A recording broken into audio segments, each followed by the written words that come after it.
Jourdain, Ellis here. Welcome to the latest edition of LowKick MMA's weekly Roundup podcast. Today, I'm delighted to be joined by Mike Owens, a fellow Scouser, and obviously we've got a Scouser top in the card this weekend, so it was only fair that we got another one in and we kept it unbiased, and that's what we'll do right now. So thanks for calling, Mike. How are you doing? I'm brilliant, mate. Thanks for the invite. Cool. So as I was just saying off camera, as we do every week, we'll just be going through the card, breaking it down, and such a shame this one hasn't ended up in London, but we still get all the fighters on one card, and we'll start at the top of the bill. Obviously, Darren Till returned. It's been a long layoff. He had his shoulder injury. He was supposed to fight for Tory, but now he's back in against Brunson. Talk to me about this fight. How do you see it go? I think if Darren Till is the person that we all think he is, he stops Brunson within two. To be quite honest, you look at Brunson's losses. When he loses, he kind of loses big knockout, maybe first or second round. I think I personally, and obviously it's obvious to presume we both have a little bit of bias towards Till, but I see Till getting a stoppage within two. Yeah, absolutely, and I'm with you there. I think the Brunson, when he's been took out, and he's been took out spectacularly by the up and coming fighters, he's on a bit of a roll at the minute. It's undeniable, and I think I'm not sure how the odds look, but I feel like a lot of people might be fancying him heading into this one. But for me, the last two wins you can't take too much from. Obviously, it's nice to have them names on your record, but Edmund Shabazian, largely unproven. Kevin Holland, definitely, unproven in terms of his wrestling. We've seen, how far he's got to go. So I do think Darren Till is a big step up. I think he's 27, 28 years old now. I feel like now is the time. And if he's going to be a middleweight champion, he's going to be all these things he's going to do. He's got to take out Brunson, and in pretty sensational style, because I think, the thing that Till's got going for him is the fact that Adesanya clearly wants to fight him. And literally a win against Brunson in spectacular fashion might just allow him to skip the queue. And that's how close he is to this title shot. So, yeah, huge fight. I'm also back until early, I think maybe round 1 or 2. And, got any more to add on that fight? The only thing I'd say is if you look at Till's losses, to top fighters, Whittaker, Masvidal and Woodley, I do feel like Brunson would be a step down in terms of a loss. So I think that's the key point. If Till is what we all think he is, and he's having spoke to him a couple of weeks ago, he's completely and utterly dialed in, then I think it should be arguably the biggest night of his career. Yeah, and I think Brunson's clearly got his one plan. I think he's going to be shooting for his life from the first bell. I think that's his way to victory. He's used it the last two fights very well, and also he's going in against Englishman who is a striker, and we're not necessarily known for our wrestling, although it's coming along, leaps and bounds over the past few years. I think that'll be his route to victory, and I think he's going to struggle. I think Till will shrug him off. He's a big guy even at middleweight, and he'll start, letting that left hand fly, and he'll crack him, and it should be an early night. So yeah, obviously we're biased, as we said at the top of the show. But I think just even on paper, we've watched Till, that his performance against Whittaker, he might not have got the win, but he matched them the whole way. And we've seen since then that someone like Kelvin Gastelum, Jared Cannonier, they haven't had a sniff against them. So I do think, people, will bash Till for his recent record. I think it's 1-3, but the performance is there. He's growing, and hopefully, fingers crossed, he gets a big win here, and then we can see him back in the UK sometime next year, because I don't know about you, but I can't wait for some shows to get back here. It's been too long. Yeah, hopefully it's March. It's normally the UFC London card the end of March. Hopefully somewhere around then. They definitely always one. And we'll move on to the next fight. I think in the co-main events, we've got Darren Till's teammate, Tom Aspinall, honorary Scouser. I know he's from Wigan, but he trains up here. He hangs around with all our lads, so we'll take him on board. And he's had a bit of an opponent change. He's in against Serghei Spivac. And I quite like this fight. I think it's one he called for. I think after his debut, Aspinall, he wanted Spivac, and I like it when these match two young heavyweights against each other, and there's a lot of heavyweight right now. So what do you make of this fight? To be quite honest, I thought that the Pavlovich fight was more even than people were giving Pavlovich credit for. He's only lost to Overeem. I rate Aspinall very highly. I think his movement for the heavyweight is undeniable. I think some of the angles and some of the ways in which he operates is next level. I think he takes out Spivac. I think it could be late because one thing Spivac has shown is a degree of toughness. I'm thinking maybe early third round stoppage, something like that. And I don't think looking at Tom's UFC record to date, I don't think it would be the worst thing for him to be stretched a little bit, into a later third round or something like that. But I am backing the man from Atherton. Yeah, and his last fight, I think he proved it all, because we've seen a lot of young up-and-coming contenders at heavyweight. They go in with Arlovski and they really do struggle. He takes them into a fight, he drags them the 3 round, and he beats them. We've seen that. So Tom Aspinall, he didn't have it easy either, because Arlovski survived his early onslaughts. Yeah. I feel like if you're going to beat him, that's the way to do it, really. You go in and you blitz him and you take him out that way. But Aspinall weren't able to do that. And then we got to see the rest of his game, brilliance on the floor. I think that was only Arlovski's second submission loss in his whole career, which is, I'm sure it's on 2 decades now, maybe even more. So big win. And I do like him in this fight. I like Spivac, but I think when I was watching him last time against Oleinik, I felt like he should be really, getting Olive out at that point. He is in his mid-40s, and I think when you're a 2 contender, you should be really stepping on the gas. But, I really do like it, because 26-year-old against 28-year-old, 2 youngsters. But again, I think Tom Aspinall might make this one look pretty easy. We've seen Walt Harris take Spivac out in a round. I wouldn't be surprised if Aspinall did the same. And he's definitely one of the most sought after, he's one of the most highly regarded prospects at this heavyweight division. If he does win here, what do you think's next for him? Well, Tom's always said about he doesn't want to move too fast. I think I watched an interview with him a couple of days ago, and he said a similar thing to me, that he's quite happy to learn on the job, if you like, and progress slowly. But ultimately, you're getting to a point where it's a very, very shallow division. So I think he's ranked number 13 at the moment, if memory serves. There comes a point where you're gonna kind of be moved. You're gonna be forced to move up. So you're probably looking at someone in that top 10 range, maybe. I know Christopoulos is fighting Abdurakhimov. I could see the winner of that, or perhaps even the loser of that, or maybe even a Walt Harris, as you mentioned, someone to take him that next step. Yeah, and the thing about this heavyweight division isn't the deepest.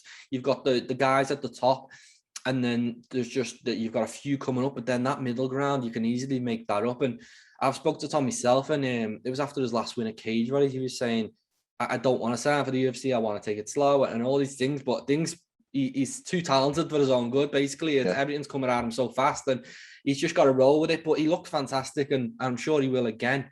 So next up, we've got Alex Morono. I think this was a late addition to the card against David Zawada. What do you think of this one? I think, if you want my honest opinion, it's probably 2 guys with limited ceilings to a certain extent. Morono got the biggest win of his career, stopping Cowboy in the first round last time out, and previous to that, had a step up against opportunities. Against big names to try and catapult himself up there, and I could see a 3-round industrial performance from Morono to get the decision win over Zawada. Yeah, I like Morono. He's not only the way he fights, he's a game guy. But I've spoken to him on the UFC calls, and he's very he's a smart guy the way he thinks about it. Yeah. You're used to speaking to these fighters, and they always say, I'm going to be the best, I'm going to be the champion, but he doesn't really seem interested in it. I think he knows his ceiling, as you were saying before. He's got a ceiling, and he knows where he is.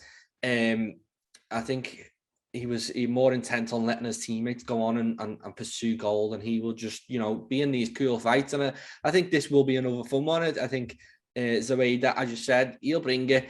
He hasn't really been able to get too much momentum in the UFC so far. Obviously, he had a great fight with Danny Roberts in his UFC debut. Another tough fight against Lee after that.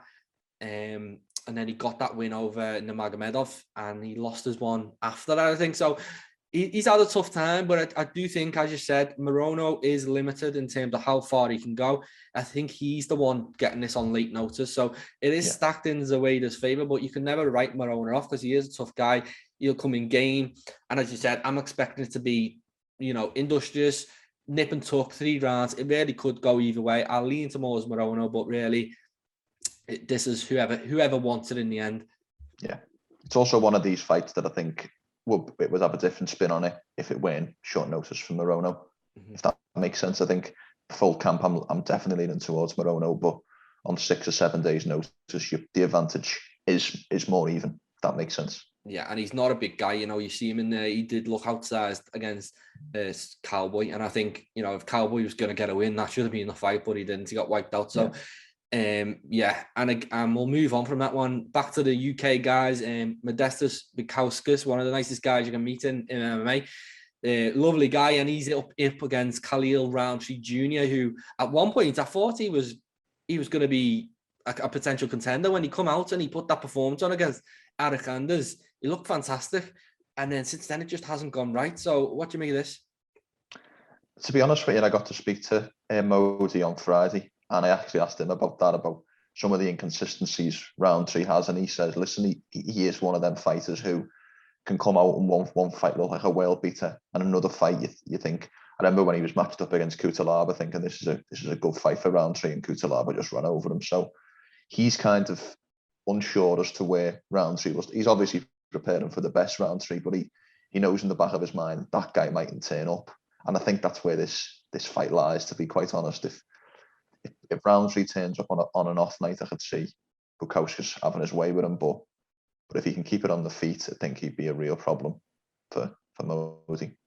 Yeah, and as you said, that record is littered with weird results. He's got that win over Paul Craig, huge win, a win over Serghei, then one over Eric Anders, and then his last one in particular was a really, we don't like to speak bad on fighters, but that was I really fancied him going into that. Prachnio was on a 3-fight losing streak. He looked on the verge of getting cut, and he got beat by Mike Rodriguez, who, so when we're talking about levels and things like that, I would rate Khalil above the likes of Mike Rodriguez and Sam Alvey, who also beat him. So I was very surprised to see him. He got dominated, really. It was a very good performance from Prachnio, and Khalil Rountree didn't get a sniff. So for me, this is a good fight for Modestas. I think he should really be going out and putting his foot to the floor and really pushing Rountree early. I think if he gets him with something early, he might fall. It might be an easy night, and there could be a bonus in it for him. So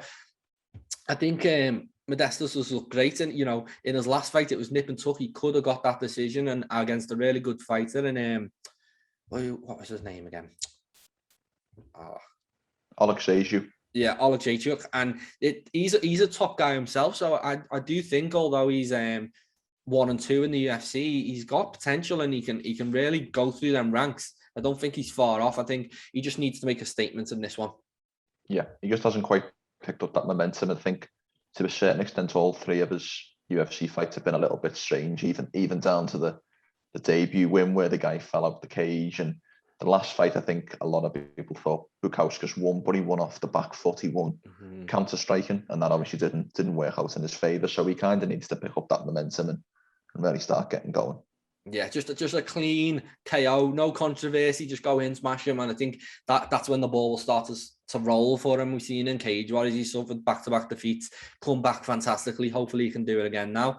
Yeah. And opening up the main card, Paddy Pimblett, we've got finally. You'll know him obviously as being a scouser. He's been around for seems like forever, but he's only 26, I think. And finally in the UFC, are you looking forward to this one? I cannot wait. I cannot wait to see Paddy in action. Just the main man, just captivating. That's the word they use for Paddy, and that's the word they use for Till. They captivate an audience, don't they? And they make you give a toss, and I can't wait to see him open that. I'm actually quite surprised he's opening up the main card. I think it probably would have been Jack Shaw versus Nurmagomedov if that fight had stayed on, but believe me, Paddy's relishing the fact that he's going to open up this main card Saturday night. Yeah, and for me, he totally deserves the spot. From my point of view and everything I've seen through MMA, coming out of the UK scene, Paddy Pimblett is the biggest star at this point of his career.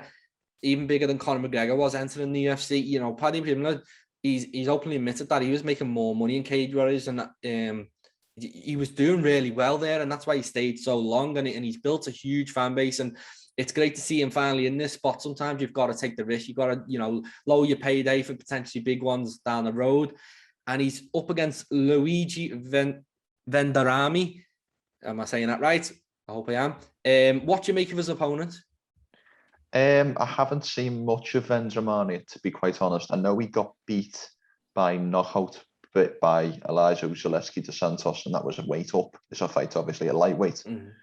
So he's 1-2. And one thing I asked when I last spoke to Paddy, I asked him about this. I said, he's 1-3 in the UFC. It doesn't bode well. You could be, he could get your walking papers. So Paddy said, well, listen, this guy's going to come out and going to give it everything because his job's on the line. So although I think it's a nice fight. I think it's a good fight. And obviously when Paddy signed, I think there was a little bit of worry that the UFC would do that thing where they match people ridiculously hard very early.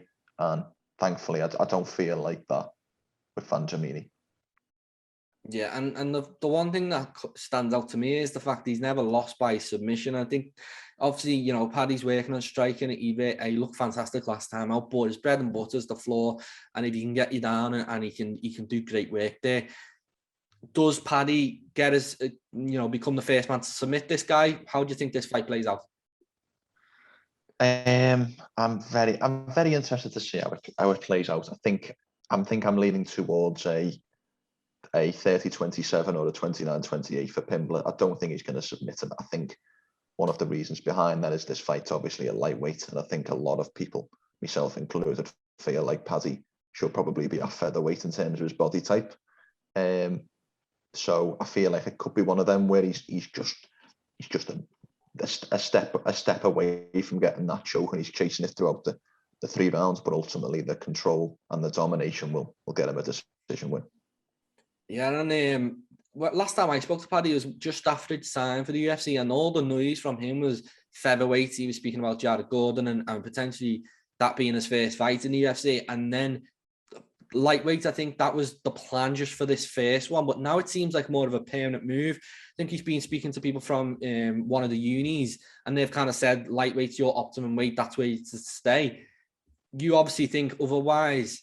Just how far do you think he could go in this lightweight division, and how would that compare to him being down at 145?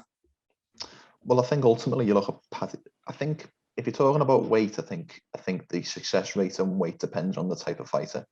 And I think Paddy's ground game or ground heavy game is going to be less effective against the bigger guys at the top end of this division. So you're looking at the guys in the top 15, you're looking at the likes of Islam Makhachev, Carlos Diego Ferreira, Beneil Dariush, real solid operators on the ground who will have a strength advantage over Paddy that I think will cause him trouble in the long run. And as well as that, the takedown defense of the strikers at the top of this division is going to be even harder to get down. So I think just that lack of overall strength advantage that Paddy sometimes had won't be the same at the top end of this division.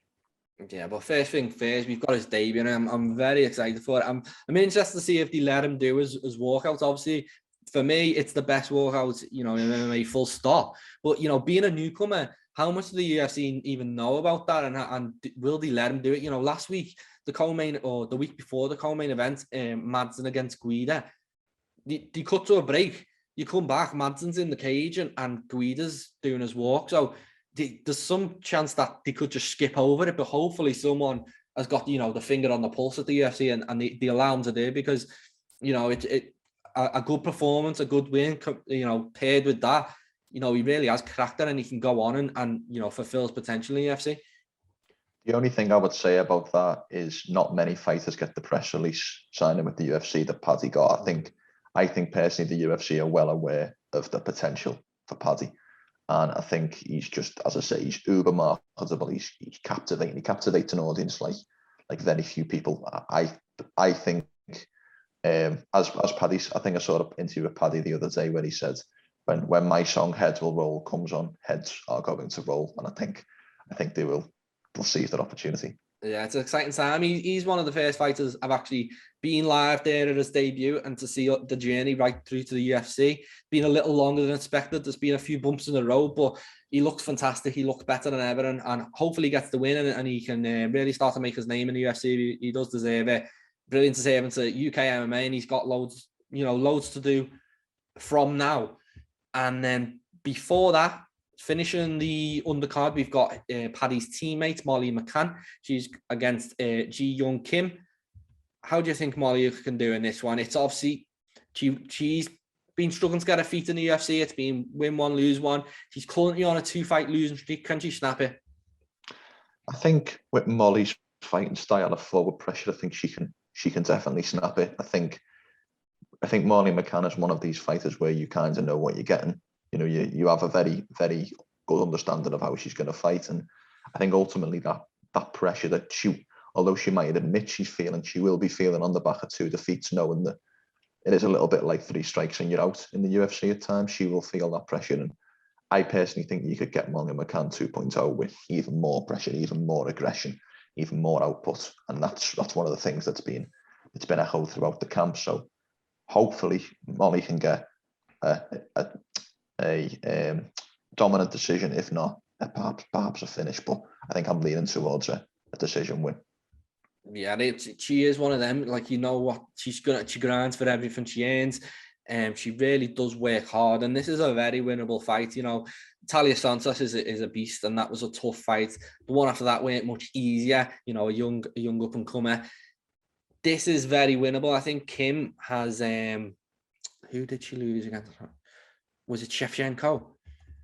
Yeah, Shevchenko. Yes. First thing first, she's missed 2 of the last 3 weights. Like, she's missed weight, so that's something to look out for. And I think if she does, I think Molly and the team should be forcing her back in that sauna to really get it to as down as low as possible, because clearly she's having problems. But that Shevchenko loss does stand out for me, because I'm not particularly a fan of Antonia Shevchenko, by the way, I'm talking about.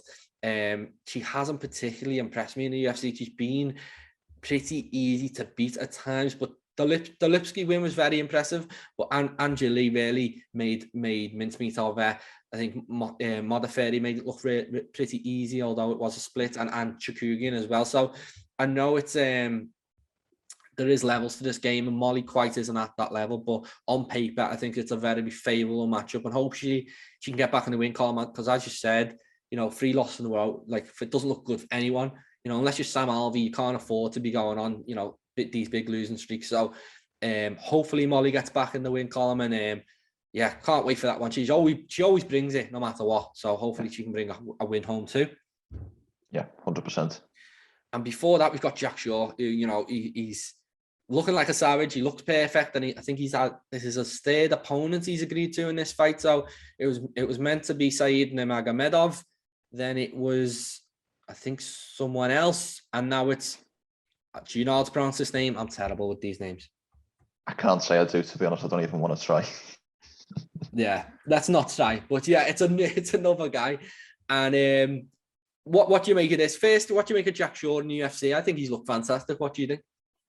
I think he's absolutely brilliant. I think he really is one of the real guys who I look at and think, we've got a lot of English talent in the UFC now, but he is one of the ones where you go, he can definitely go all the way if he continues to improve. And I think his last fight against Hunter de Jure, a lot of it taking place on the feet. He showed another aspect of his game, but ultimately fighting a replacement of a replacement, how impressive can you look? Because if he looks anything subpar, people will say, oh, he's not that good. If he finishes this kid early, people are going to say, well, he's only a replacement. He's only fought on a couple of days' notice. So it's one of them with Jack Shaw, where you get the win, you get another name on your resume, and you try and move forward to an even bigger fight next. Yeah, I think that's really what he needs to do. He needs to make this guy look like a late replacement opponent, because sometimes it works out. He doesn't get the name he wanted, but he still gets his paycheck. He still gets his win bonus. He could potentially still get a performance of the night bonus. So there's still a lot on the line. He could make it a relatively easy night, and it really should be, on late notice. But we can never write off these guys coming in late. Some of them have pulled off, huge upsets, and you can never overlook them. But Jack Shaw, with all the talent and everything he's shown so far, you do expect them to go in and look this easy. And look forward to the next one, but hopefully he just gets over this speed bump. And another man who came in on late notice is Julian Erosa. So this was originally meant to be Lerone Murphy against Charles Jourdain, an absolute banger for one of my picks for fight of the night, and it's unfortunate that we lose it. I spoke to Lerone. He was hyped. He was feeling like a savage heading into this one, and he was very aware that Charles Jourdain is a dangerous guy, most dangerous test so far. As far as replacement opponents go, this is a good fight. We all know who Erosa is. It's cool to have him on the Pimblett card too. And he's a game guy, and he was putting together quite an impressive, comeback in the UFC until the last fight. How do you think this one goes? To be honest, I've always rated Jourdain very highly. I think I rated Lerone to win that fight. I fancied Lerone to beat Jourdain, but I've always rated Jourdain very highly. And once again, he's a little bit like a Khalil Rountree Jr. figure, where he's had strange losses.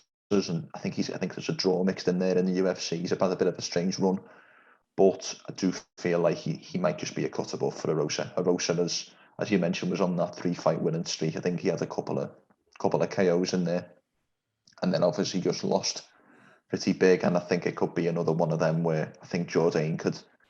I remember when Jourdain really came on the scene when he knocked out Duo Choi, because Duo Choi was someone who was really highly touted prospect and had that war with Cub Swanson, and I think it could be one of them fights where he catapults himself into an even bigger position off the back of a win over Erosa.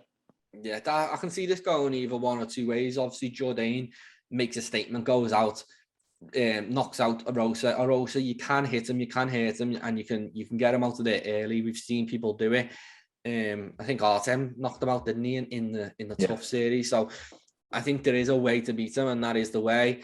But Jourdain, as you said, he has had a few weird results, and in terms of he's allowed people into the fights that probably shouldn't have been allowed into the fight, and that's just the thing with age. He's young, he's inconsistent, and someone like Erosa, how he's going to turn up, and he can really pull it off. And we've seen his upset against Sean Woodson, huge upset. Goes out after that, knocks out Nate Launder with a flying knee. So, if I was doing a little sneaky bet, I might throw a bit on Erosa just to cover it, because he is capable of it. So don't totally write him off, but yeah, it's hard to look past Jourdain, and it's a shame we don't get the Murphy fight. But in terms of replacement opponents, we've just been speaking about Jack Shaw. We're not really sure who that guy is.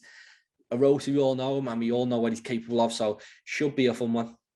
Yeah, there's still a level of excitement for that fight in the way that the Shaw fight it might be our British bias, but there is an element of Jack Shaw versus an opponent, whereas with the Erosa fight, there is a little bit of, we still know that's, although it's not as good as Murphy, Jourdain is still going to be a good fight. Yeah, and I think before that, is this the last one on the card? We've got Jonathan Martinez against Marcelo Rojo. What do you think of this one?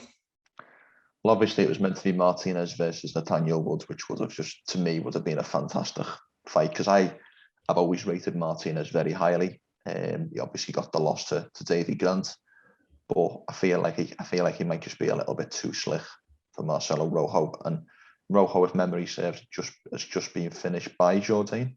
If that's correct. So I could see Martinez, to me, doesn't have a ton of power in his strikes, but I could see a clean 30-27 in Martinez's favour.